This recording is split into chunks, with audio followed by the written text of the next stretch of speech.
महाराज जी, क्या हम अशुद्धि अवस्था में राधा के So पर we are कटाक्ष back समस्त again काम with another फोटोकॉपी vid. करवा के पढ़ सकते हैं या नहीं? कप लेके वैसे बैठे याद हैं, हो गया हो सबसे तो आप करूंगा चिंतन ऐसे कर मुझे सकते हैं, एंजॉय वगैरह करना ग्रंथ है। लेकर पढ़ना विषय शायद है। पॉपकॉर्न शॉपकॉर्न 3 ला के दिन रखूंगा पवित्र दशा में कुछ भगवत चिंतन कर सकते हैं। जो चाहिए पाठ टिकट याद है वगैरह उसको सुमिरन कर टिकट सकते कटेगी हैं। कम से कम माला 15 लेना, रुपए ठाकुर की सेवा देखने करना, के लिए, रसोई क्योंकि ये बनाना, जो ग्रंथ भाई पढ़ना। यूट्यूब पे ये फ्री गृहस्थ में ला रहा धर्म ना में जो भाई, माता बहनें अमेजिंग 3 भाई। दिन एंड पवित्र रहती हैं, नहीं आफ्टर द करना लास्ट चाहिए। एपिसोड ऐसी जो शास्त्र एकदम से मर्यादा है, चीजें हुई वो Yes, जैसा जो ठाकुर जी क्लिफ प्रेरित हैंगर करें। पे शास्त्र करवा मर्यादा दिया है, है। ऐसा नहीं Can't करना wait to Maharaj ji, speak जब ये सब हम सुनना चाहिए। अशुद्ध और Let's भगवान go. ही शुद्ध है, उनको कोई चीज अशुद्ध नहीं यूज कर सकती, हेडफोन्स तो फॉर फिर बेटर हमारी आप सेवा अपने आपे को भूल जाओगे। डिस्क्लेमर। कैसे भूल खास हाँ बस यही तो बात, इसीलिए तो कह रहे हैं नियम से चलोगे तो भूल जाओगे। नियम से चलोगी, बनाई हुई मर्यादा से चलोगी तो शरीर भान भूल जाओगे। और नियम अगर विपरीत दशा में चला गया तो शरीर भाव पुष्ट होता चला जाएगा। ये खास बात है। आप एक पत्नी व्रत लें, जोक्स आप धर्म से चले तो आपको वैराग्य हो जाएगा, आपकी वासना नष्ट हो जाएगी। दवा अगर नियम से खाओगे ना रोग नष्ट हो जाएगा। और आप व्यभिचार करें, चाहे जितना करते चले जाए, आपकी वासना बढ़ती चली जाएगी, आपकी गंदगी बढ़ती चली जाएगी। नियम है वही चेष्टा, लेकिन एक पत्नी व्रत ले, धर्म पूर्वक चले तो आपको वैराग्य हो जाएगा। कितने ऐसे गृहस्थ हैं जो वैरागी हैं, पति पत्नी दोनों घर में रहते हुए भी ब्रह्मचर्य हैं, और कितने ऐसे कि देखो बोले कितने साल, बोले 90 साल के, तो बोले क्या पूरा जीवन हो गया, खाक बटोरते हैं काम, वही के वही खड़े। सब सुलझने की बात है।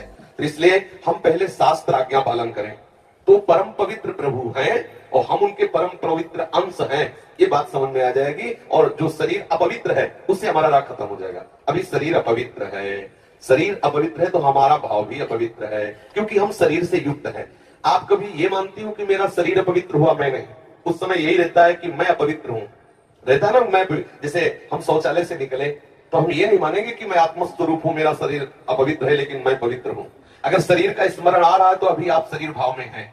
और जिन महापुरुषों का छूट गए पड़े रहते हैं अद्भुत स्थिति में, भगवान उनके साथ खेलते रहते हैं। उस स्थिति तक पहुंचने के लिए हमें तर्क छोड़कर शास्त्र आज्ञा पालन करना पड़ेगा। शास्त्र की कृपा से, गुरु आज्ञा की कृपा से वो स्थिति आ जाती है। जब शरीर भाव से ऊपर उठ गए फिर क्या, फिर तो कोई परेशानी नहीं। चाहे लघु शंका की पड़े हो, चाहे शौच के पड़े हो, शरीर अपवित्र है लेकिन वो परम पवित्र प्रभु में रमण कर रहा है। अभी हमारी दशा ऐसी नहीं है। हमारा शरीर हमें मैं करके दिखाई दे रहा है, नहीं दिखाई दे रहा। शरीर की भूख मेरी भूख, शरीर की मांग मेरी मांग, शरीर का कष्ट मेरा कष्ट आ रहा है ना। बस इस राग से छूटने के लिए शरीर को सिद्धांत में बांध दो। तस्मात् शास्त्रम प्रमाणन्ते, कार्यों क्या करना है क्या नहीं करना, इस शास्त्र के अनुसार चलो तो शरीर का राग खत्म हो जाएगा। इसका परिणाम होगा शरीर से राग खत्म हो जाएगा। आप पवित्र रहिए तो आपको शरीर से वैराग्य हो जाएगा। ये खास बात है। शास्त्र की आज्ञा पालन कीजिए तो आपको शरीर संसार से वैराग्य हो जाएगा, और शास्त्र के विरुद्ध चलिए तो आप रागी हो जाएंगे, आप आसक्त हो जाएंगे। ये आपको दंड होगा। शरीर संसार की आसक्ति वही तो आपको जलाती, वही तो आपको जन्म मृत्यु के चक्र में फंसाती है। समझ गए बच्चा? अच्छी, जब हम भगवान के लिए प्रसाद नहीं बना सकते, उनको भोग नहीं पवा सकते बच्चा, इसीलिए इस शरीर से घृणा करनी है। धिक्कार है ऐसे शरीर को जो प्रिया प्रीतम से बिलक करता है, तभी तो शरीर से राग खत्म होगा। ये अपवित्र शरीर जो हमें प्रभु की सेवा से छुटवा दे, ऐसे शरीर से क्या राग करना। धीरे धीरे शरीर के प्रति हे भाव जाए। जन्म मृत्यु जरा व्याधि दुख दोषानुदर्शनम, भगवान ने गीता जी में कहा। शरीर के प्रति हे भाव होने लगता है, क्या मलमूत्र का भांड है, छोड़ो इससे राग। धीरे धीरे धीरे वो अपने स्वरूप में स्थित हो जाए। अभी इतना ममत्व है शरीर में, कोई ऐसे छूले तो एकदम ऐसा नहीं होता। तुमने हमें कितना अपना मैं पर है। अगर हम ठीक सिद्धांत से चलेंगे तो हम बहुत जल्दी लाभ प्राप्त कर लेंगे। जहां हमारी स्थिति है हम बात उसी स्थिति की करें तो हम बहुत जल्दी आगे बढ़ जाए। होता क्या, हम लोग बात करते हैं छत की, अभी बिल्कुल 100 हाथ गड्ढे में खड़े हैं। बात ये है, शरीर से हमारा संबंध बहुत घनिष्ठ हो चुका है। इतना हो चुका है कि शरीर से हम संबंध किए, ये शब्द भी गलत है। मैं ही शरीर हूं ऐसा है। आप देख लो, कभी दर्पण में तिलक लगाते समय सोचा कि शरीर के मस्तक पर तिलक रचना कर रहे हैं? नहीं। मेरा तिलक कैसा है, यही तो आएगा ना। मेरा रूप कैसा है, मैं ठीक लग रही हूँ, लग रहा हूँ, ऐसी बातें आएंगी नहीं आएंगी। तो इसका मतलब शरीर राग है। शरीर राग हटाने के लिए शास्त्रीय सिद्धांत स्वीकार करना होगा। जिस समय माता बहनें अपवित्र होती हैं उस समय वो जो भी भोग बनाती है, वो शास्त्र के अनुसार कह रहा हूं कि जो ब्रह्म हत्या देवराजेंद्र को लगी थी उसी के 4 विभाग किए गए थे। पहला विभाग स्त्री को दिया गया था और उसके साथ वरदान भी दिया गया था कि उसी अवस्था के अंतर्गत वो जब सृजन क्रिया में जाएगी तो संतान उत्पत्ति की सामर्थ्य उसको प्राप्त हो जाएगी।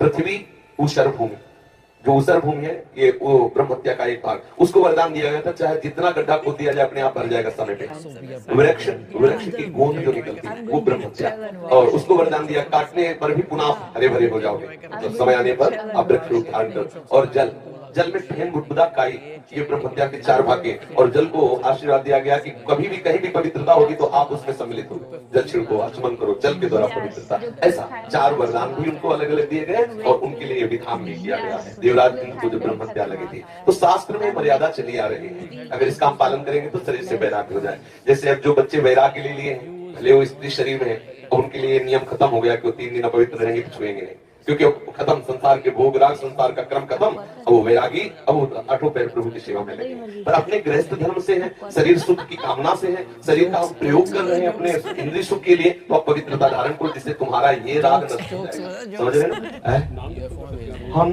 बता देते हैं, गृहस्थों को भी कह देते हैं कि आप मंत्र चिंतन भी कर सकते हैं, माला से नहीं, मंत्र चिंतन भी कर सकते हैं। स्नान किया, मंत्र चिंतन कर रहे हैं, भाई अंदर हमारे जो चिंतन हो रहा है, शरीर ही तो पवित्र है, बाहरी चेष्टा नहीं करेंगे। हम मानसिक ठाकुर सेवा भी कर सकते हैं, मानसिक पाठ भी कर सकते हैं। हमें चतुरासी जी याद है तो हम ग्रंथ नहीं छोड़ेंगे, ऐसे पदगान करेंगे, नाम कीर्तन करेंगे, ये सब हो सकता है। लेकिन प्रकट में जो शरीर द्वारा चेष्टा होनी है, तो फिर उस समय 3 दिनों तक ऐसा शास्त्रीय महापुरुषों का और संतों का आदेश है, तो हमें वैसा पालन करना चाहिए।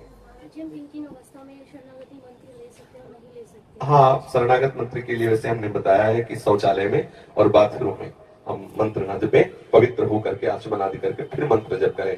और जैसे हम अपवित्र दशा में जैसे ट्रेन आदि में यात्रा करते हैं, अब सोच गए उन्हीं कपड़ों से उन्हीं बात, फिर नाम जप करें, मंत्र जप न करें। मंत्र में थोड़ी पवित्रता की आवश्यकता है, नाम जप करें। जब हम पवित्र हो तब मंत्र जप करें, और अगर आप पवित्र हैं तो हर समय फिर जप सकते हैं, केवल शौचालय और लक्षण का छोड़कर। दिनचर्या में भी जैसे रसोई पकाते हुए घर के काम, बिल्कुल बिल्कुल मंत्र जप सकते हैं। मानसिक हाँ, बिल्कुल बिल्कुल कर सकते हैं, बिल्कुल कर सकते हैं, उत्तम बात है।